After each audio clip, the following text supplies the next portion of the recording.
আমরা আজকে জাতীয় ঐক্যমত্য কমিশনের সাথে বেশ কিছু বিষয় নিয়ে কথা বলেছি আমাদের জায়গা থেকে। সেই জায়গায় আমরা মৌলিক সংস্কার একটা রূপরেখাও দেওয়ার চেষ্টা করেছি। সেই বিষয়গুলো নিয়েও বেশ কিছু বিষয় নিয়ে বিস্তারিত কথা হয়েছে। শুরুতেই আমাদের সদস্য সচিব তার জায়গা থেকে বলেছেন যে আমরা যে মৌলিক সংস্কারের কথা বলছি এটি কিন্তু শুধুমাত্র নির্বাচন কেন্দ্রিক নয়, কিংবা সংসদে 2/3 ভোট নিয়ে একটা সংশোধনী নয়, বরং আমরা মনে করি যে এটি হচ্ছে রাষ্ট্র ও সাংবিধানিক যে ব্যবস্থা সেটার ক্ষমতার ভারসাম্য, জবাবদিহি ও বিকেন্দ্রীকরণ নিশ্চিত করবে। আমরা এই মৌলিক সংস্কারের মূল কিছু উপাদান নিয়ে আমাদের জায়গা থেকে কথা বলেছি।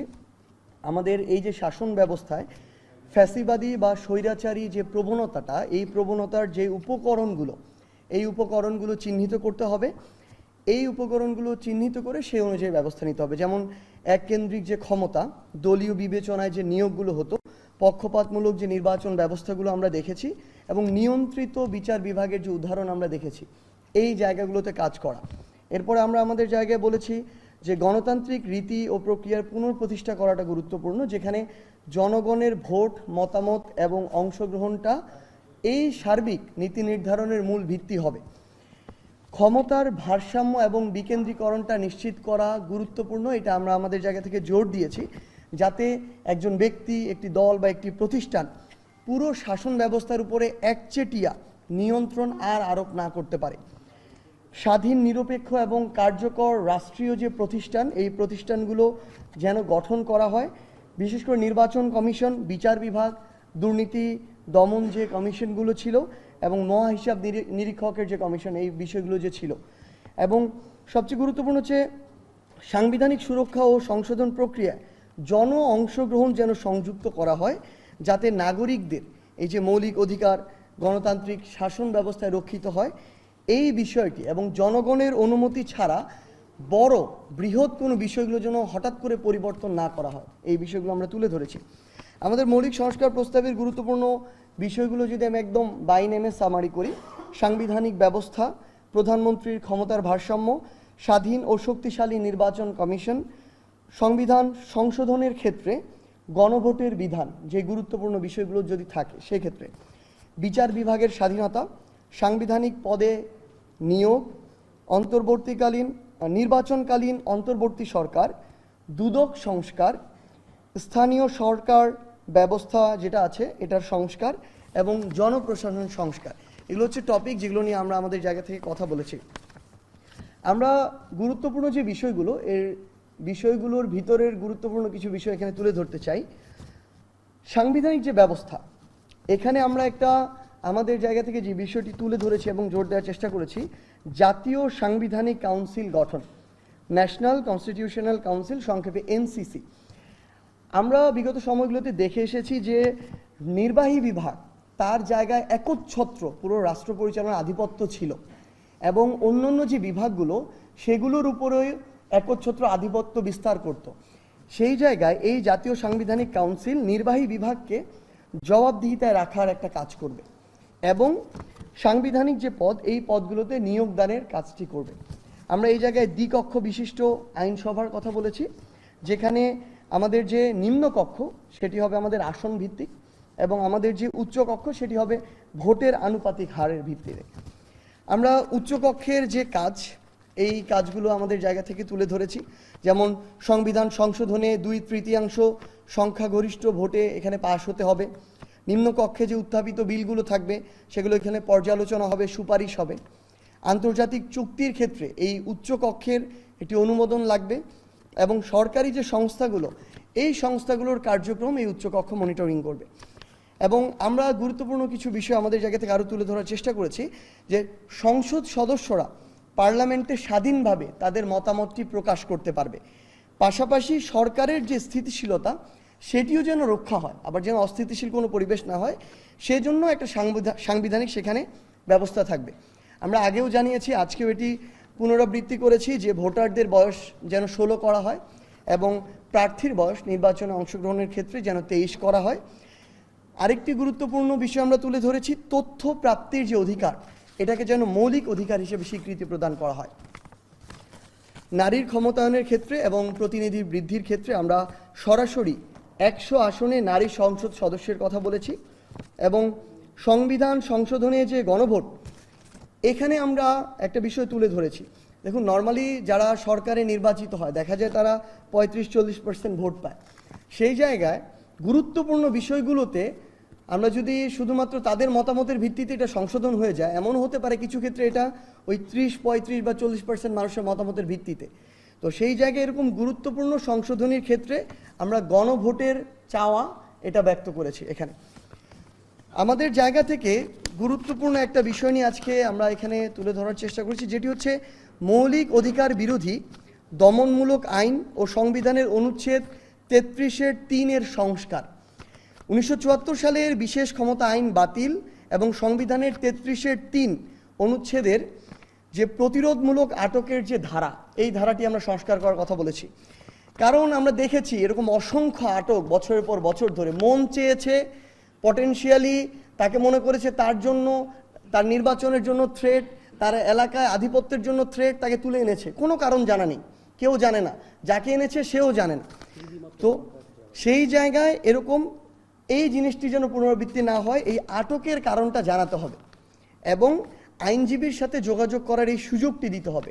24 ঘন্টার মধ্যে আদালতে তাকে হাজির করতে হবে। আমরা দেখেছি বছরের পর বছর ধরে ওই মানুষের খোঁজ পাওয়া যায়নি, হয়তো কোনো এক সময় লাশ মিলেছে, কারো লাশও পায়নি পরিবার।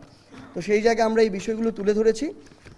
এরপরে নির্বাহী ক্ষমতার ভারসাম্যের ক্ষেত্রে বেশ কিছু বিষয় আমরা এখানে আলোচনা করেছি।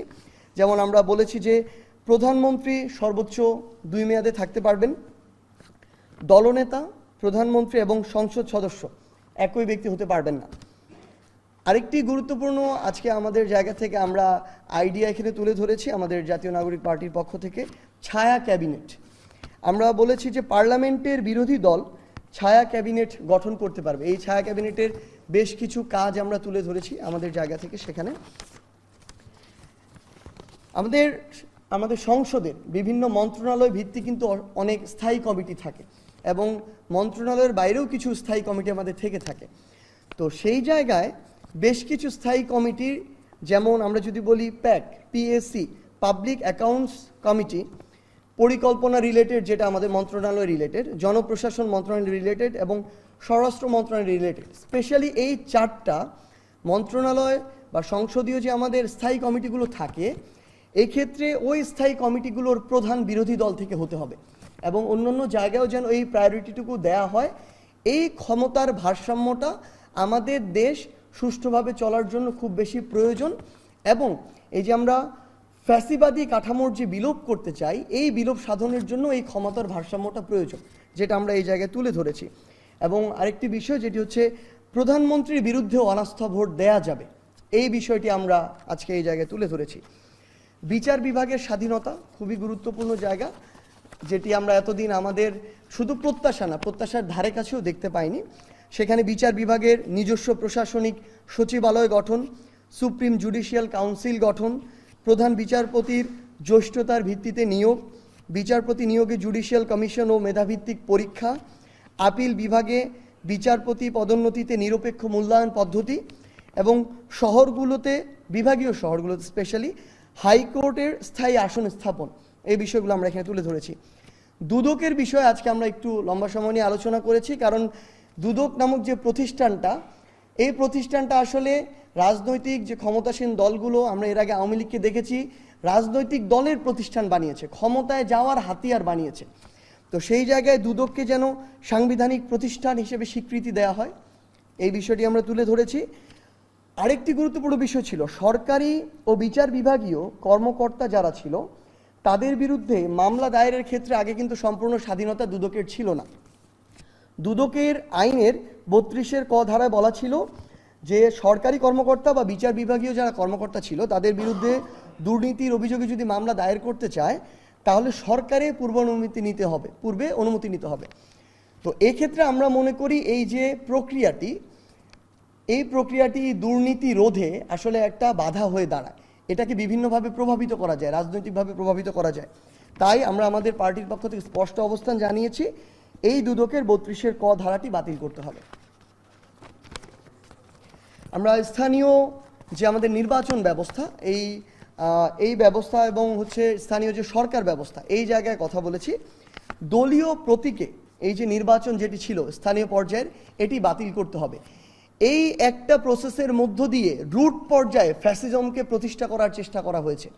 এই একটা প্রসেসের মধ্য দিয়ে ভালো মানুষগুলো যারা কোনো দলের ছিল না, কিন্তু স্থানীয় পর্যায়ে ব্যক্তিগত গ্রহণযোগ্যতায় বা ব্যক্তিত্বের জায়গা থেকে মানুষ তাদেরকে ভোট দিত, নির্বাচিত করত এবং তারা জনমানুষের সেবা করার চেষ্টা করত, সেই মানুষগুলো কিন্তু ওই যে একটা ট্যাগ লেগে যাবে তাদের, এই ট্যাগটা দলীয় ট্যাগ না লাগানোর জন্য এই মানুষগুলো রাজনীতি থেকে সরে গিয়েছে।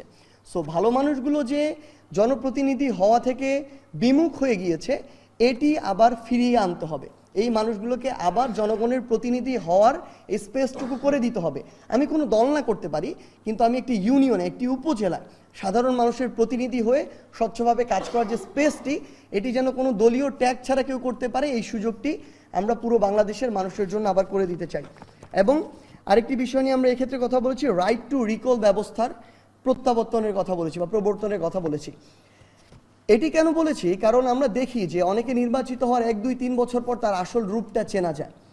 এই ক্ষেত্রে যদি কোনো একটি নির্দিষ্ট জায়গার ক্ষেত্রে 60% বা তার বেশি মানুষ 2 বছর, 3 বছর বা 1 বছর পরেই মনে করে যে যেই জনপ্রতিনিধি এখানে আছেন উনি আসলে জনপ্রতিনিধি হিসেবে যে কাজটুকু করা দরকার সেটি আর করছেন না, উনি ওনার দায়বদ্ধতার জবাবদিহিতা কোনো জায়গায় ওনার কাজটুকু উনি করতে পারছেন না, তখন চাইলে 60% বা তার বেশি জনগণ যদি চায় ওই নির্দিষ্ট জায়গার, তাহলে তারা নতুন করে আবার তাদের এই অধিকারটুকু থাকতে হবে যে তারা রিকল করবে যে আমাদের এখানে নতুন করে আবার নির্বাচন দেওয়া হোক। এইটুকু আমরা এরকম একটি নতুন করে এখানে আইডিয়া দেওয়ার চেষ্টা করেছি। এবং সবশেষে আমরা জনপ্রশাসন বিষয়কে আমরা আলাদা একটি আমাদের জায়গা থেকে সংস্কার প্রস্তাব করেছি। সেখানকার মূল বিষয়গুলো যে জাস্ট আপনাদেরকে বলি। জি, নাগরিক সেবা নিশ্চিতকরণ আইন প্রণয়ন করার কথা বলেছি। বিদ্যমান সিটিজেন চার্টার সমূহের শক্তিশালী আইনি ভিত্তি তৈরি করার কথা বলেছি। নাগরিক সেবা প্রদান ও অভিযোগ প্রতিকার নিশ্চিত করতে প্রশাসনিক ন্যায়পাল হিসেবে স্বাধীন সংবিধিবদ্ধ প্রতিষ্ঠান নাগরিক সেবা ও অভিযোগ প্রতিকার কমিশন গঠনের প্রস্তাব দিয়েছি। এবং যারা তাদের কাজটা উপযুক্তভাবে বা নির্দেশনা মোতাবেক করতে পারবে না, তাদের যদি না পারে সেক্ষেত্রে যেন তাদের নির্দিষ্ট প্রোফাইলে ডিমেরিট পয়েন্ট যুক্ত হয়, এরকম একটি প্রসেসের কথা আমরা বলেছি। মন্ত্রিপরিষদ বিভাগে নতুন প্রশাসনিক উন্নয়ন এবং সংস্কার বিভাগ সৃজন করার প্রস্তাব দিয়েছি। এবং এসব বিষয়ে টাস্কফোর্স গঠন করে সামগ্রিক বিষয়গুলো পরিচালনা করার কথা বলেছি। এবং সামগ্রিক বিষয়গুলো দ্রুত রেসপন্সের জন্য এবং সমন্বয় করার জন্য আমরা ওয়ান স্টপ সার্ভিসের কথা বলেছি। এবং সবশেষে এই যে আমাদের সেবার যে প্রক্রিয়াগুলো, এই প্রক্রিয়াগুলোর একটা সময়সীমা নির্ধারণ করতে হবে। এই সময়সীমার মধ্যে কতটুকু কাজ করতে হবে, না করলে তার বিপরীতে তাকে কিভাবে জবাবদিহি করতে হবে, তার কি শাস্তি হবে, তার পারফরমেন্সের কি মূল্যায়ন হবে, এই সামগ্রিক বিষয়গুলোর একটি রূপরেখা আমরা আমাদের জায়গা থেকে দেওয়ার চেষ্টা করেছি। ধন্যবাদ।